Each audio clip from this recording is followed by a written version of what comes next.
My mom moved to India a week after graduation and got a job teaching English.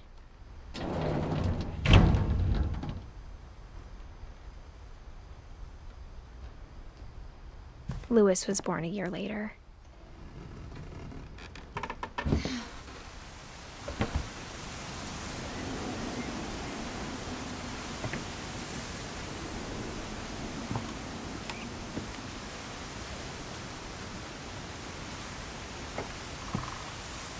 When my dad died, I don't think Mom knew where else to go. I'm sure Edie was happy to have her back.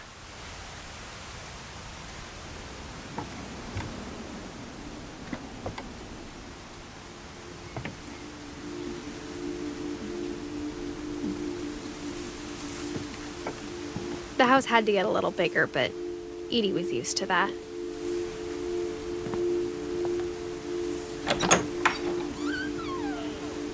And for a while, things were good, almost normal.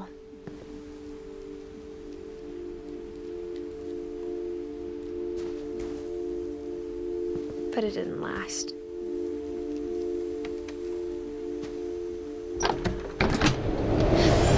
The beginning of the end was Milton's 10th birthday, when Edie gave him a castle.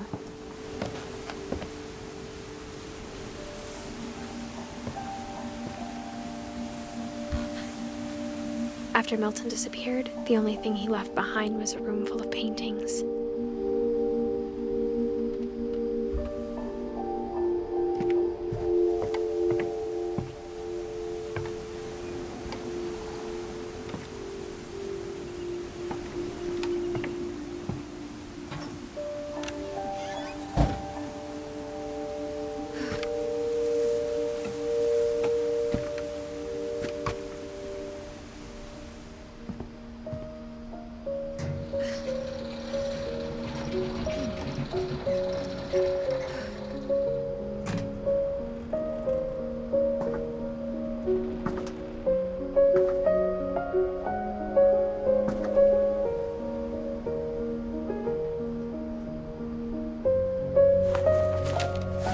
Milton Finch in The Magic Paintbrush.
I was 4 when Milton disappeared.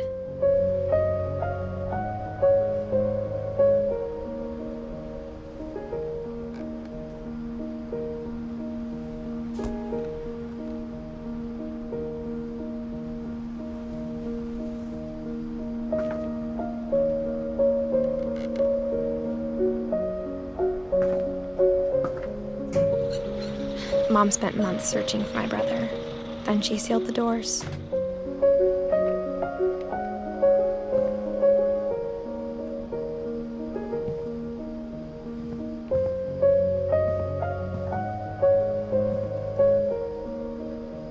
Whatever Milton had found in the house, Mom didn't want it getting out.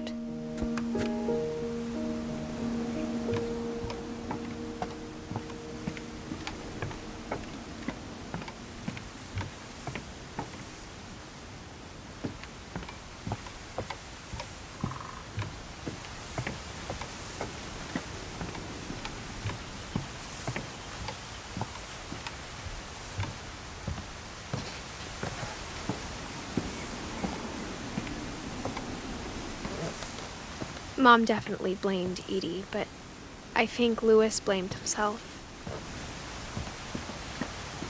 After he graduated, he just spent more and more time in his room, until Mom got him a job at the cannery.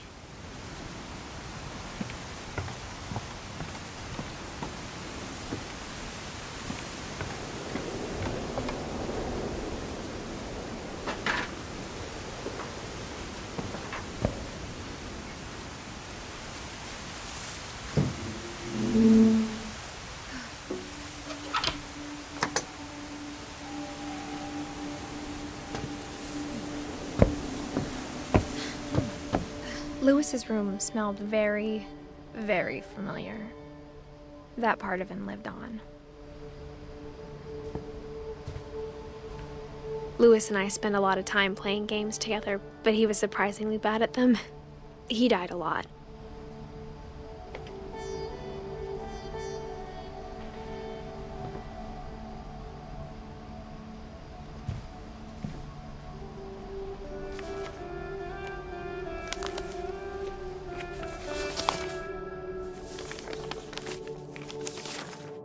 Dear Mrs. Finch, as Louis's psychiatrist, I can understand your desire for an explanation. As I see it, the trouble began in January, shortly after we convinced your son to seek treatment for substance abuse. Newly sober, I believe Louis first noticed the monotony of his daily life.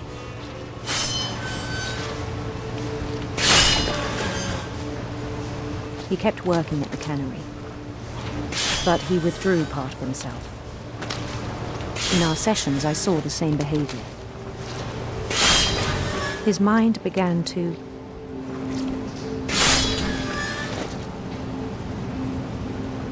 wander. I asked him to describe it. He said he started small, imagining a labyrinth.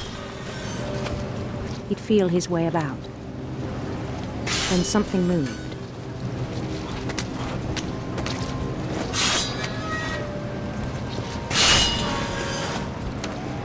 Bats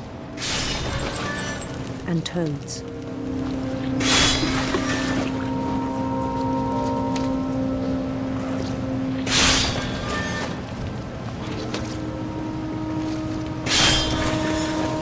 And things that have not names. He knew it was all in his head. But he took it very seriously. I had hoped he'd find himself.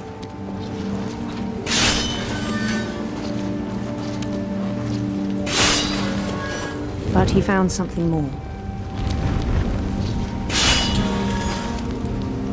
I worried about him then.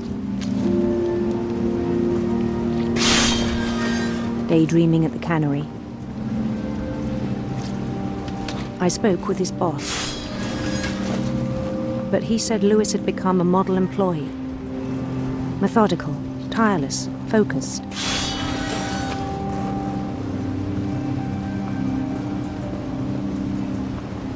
Like a whole new Louis. So I let him go on.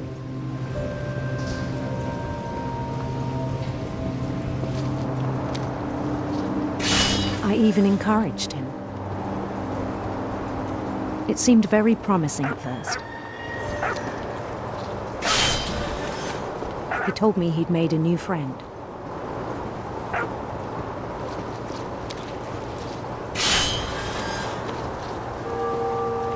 On the edge of a city he named Louis Topia.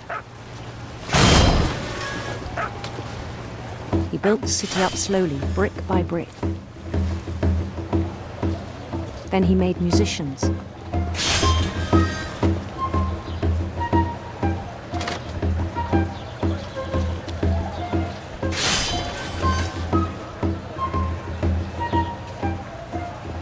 And songs for them to play.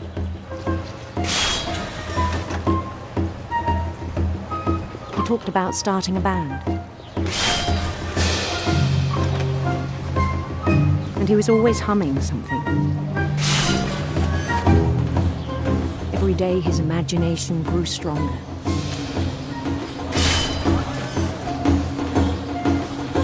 He no longer spoke at the cannery, but his chopping was as reliable as ever. Then one day it struck him that all the cheering crowds, even the stones under his feet, were all in his imagination, so he could do whatever he wished.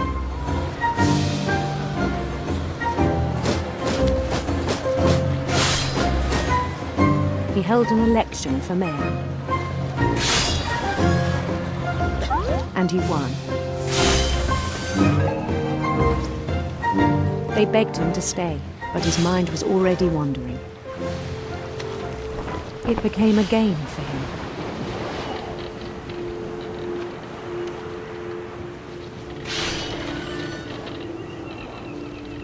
He'd conquer a city, then immediately push on. New Louisville. St. Louis. He started drifting away from our reality.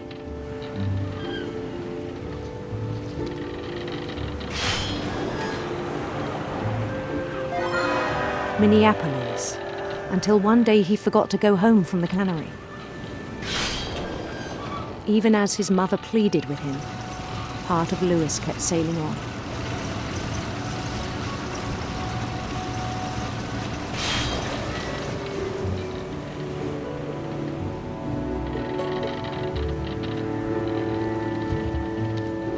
In Louisburg, he heard rumors of a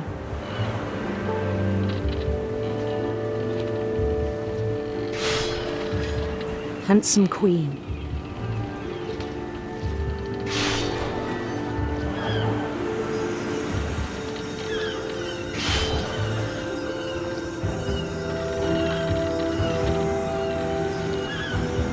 The queen was on her own quest for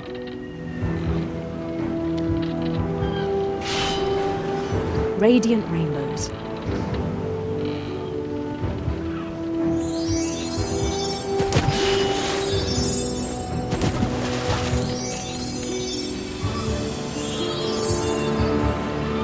He followed the sound of her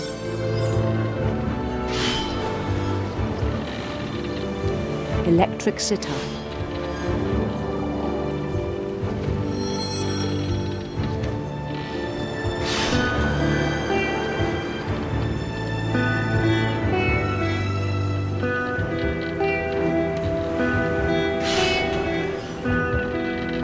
His chase led him to a golden palace east of the sun and west of the moon. Even then, his logic remained sound.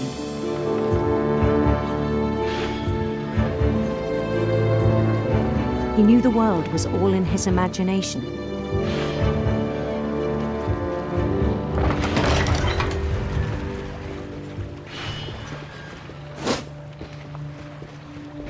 But he was so proud of having created it. In his own eyes, he'd become something greater than a king.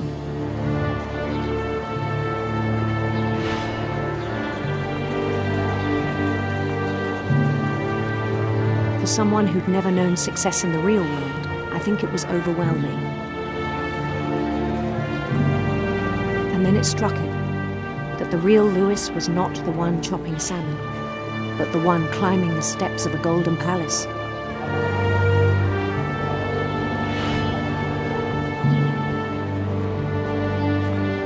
My imagination is as real as my body, he told me. It was hard to argue with him.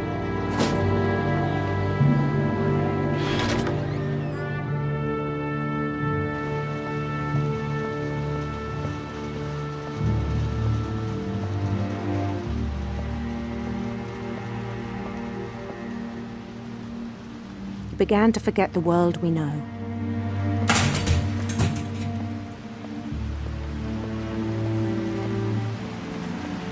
I think it pained him to remember Louis, the cannery worker.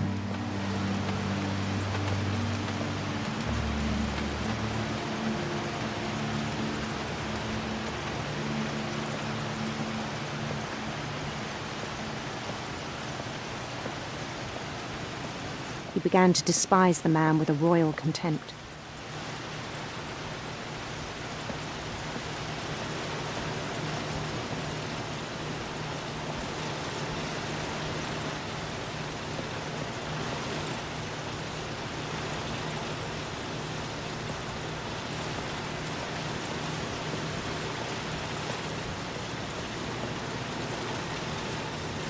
I still thought I could save him.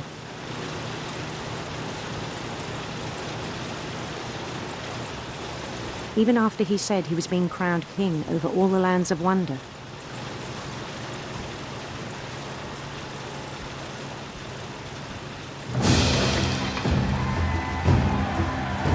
The palace would be packed with his companions.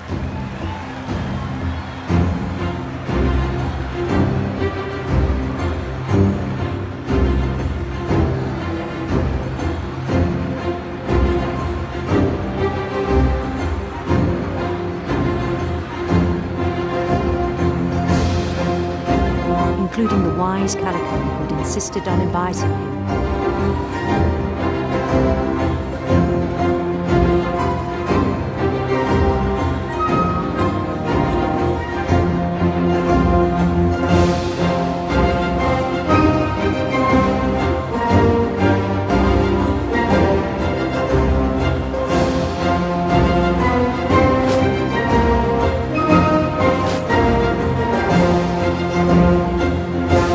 His queen waited, holding his crown.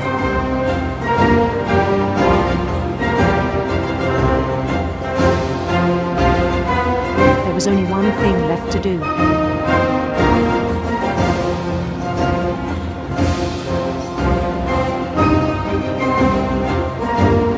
Bend down his head.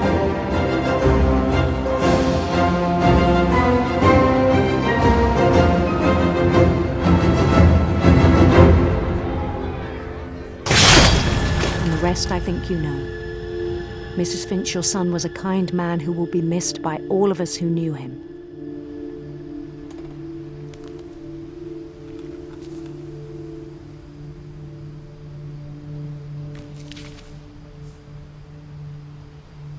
My brother was really cool. I wish you could have met him.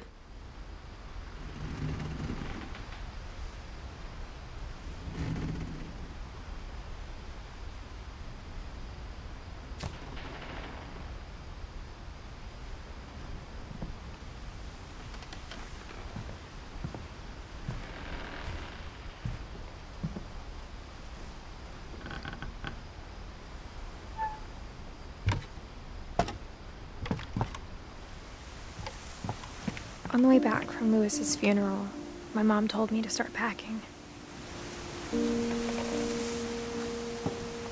She waited until the day before we left to tell Edie.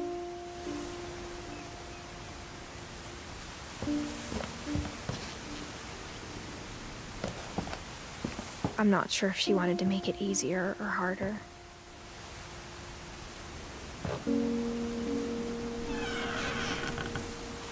I wish we'd stayed.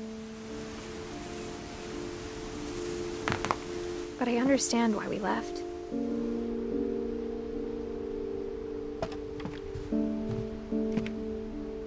My mom ended up leaving everything behind.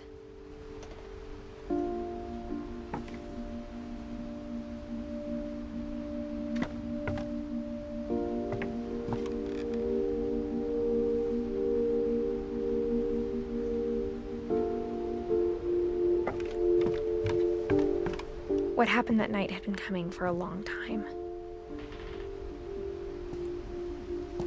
Maybe it should have come sooner.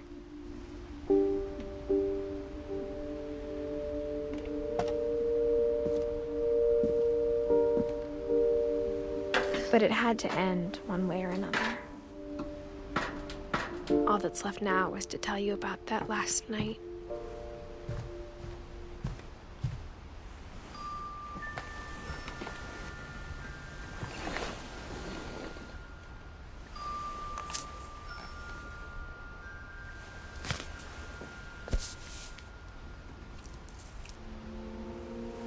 That whole last day, Edie just watched us pack and didn't say a word.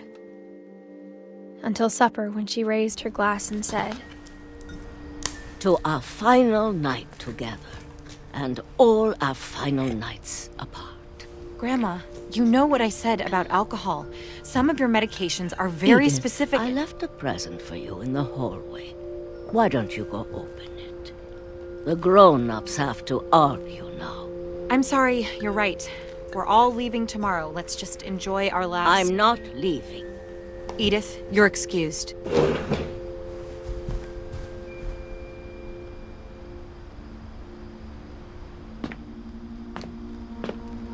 The power had been shut off that morning, but Edie always had plenty of candles. When my mom sealed the library, I don't think she knew about the other entrance. Or that Edie had a key to it.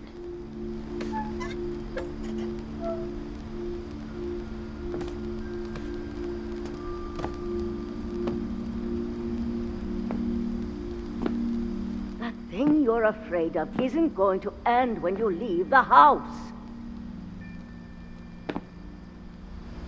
Edith has a right to know these stories. My children are dead because of your stories!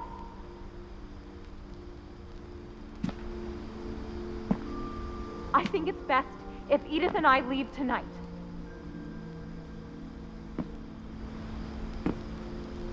We'll have the nursing home send a van for you in the morning, okay?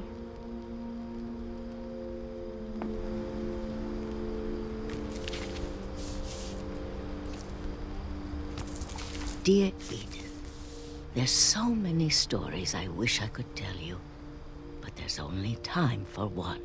This is about what happened on the night you were born. That night, the tide went way, way out.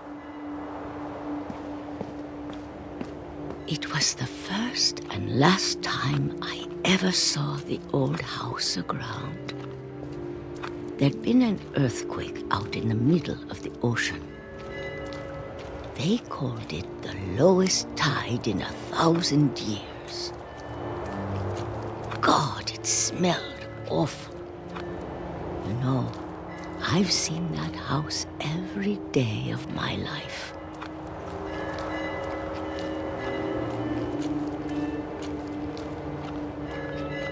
But I never thought I'd go back to it.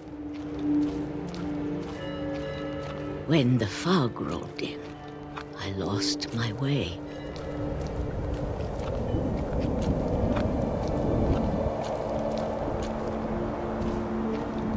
I got turned around.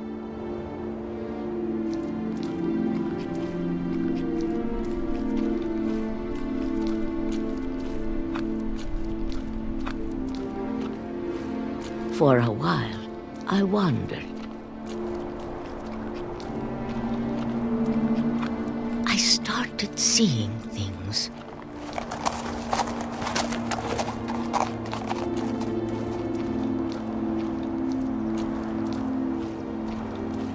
Things I'd forgotten had ever existed.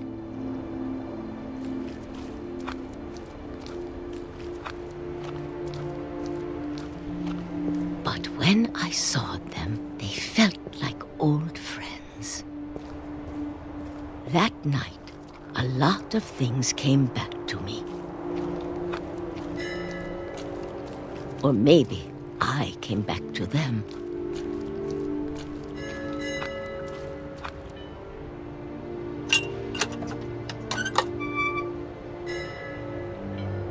Things I can't explain, but that I need you to try and... Edith, what are you doing in here?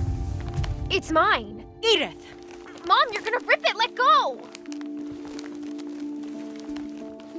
I kicked and screamed, but Mom dragged me to the car. I never saw Great-Grandma Edie again. The next morning, the van came to pick her up, but she was already gone. After that, we moved around a lot.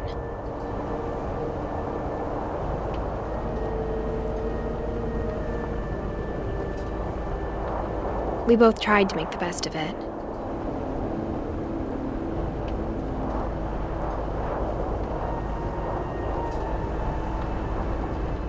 few years went by.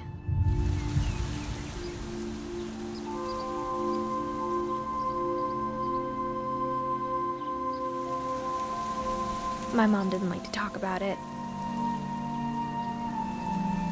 but she started getting sick a lot. The rest happened pretty quickly.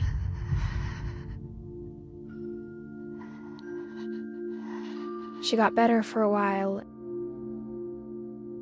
and then she didn't. And then I was alone.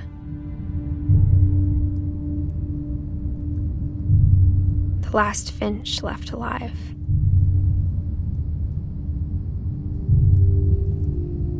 Until I found out about you. I'm still not sure what to tell you about all this. If we lived forever, maybe we'd have time to understand things. But as it is, I think the best we can do is try to open our eyes. And appreciate how strange and brief all of this is. This journal was supposed to be for you.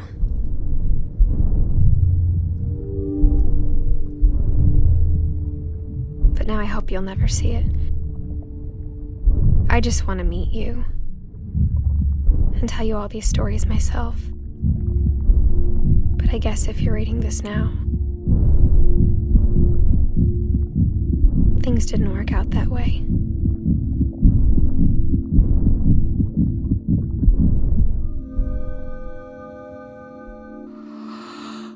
This is where your story begins.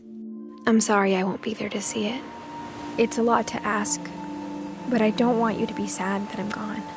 I want you to be amazed that any of us ever had a chance to be here at all. Good luck.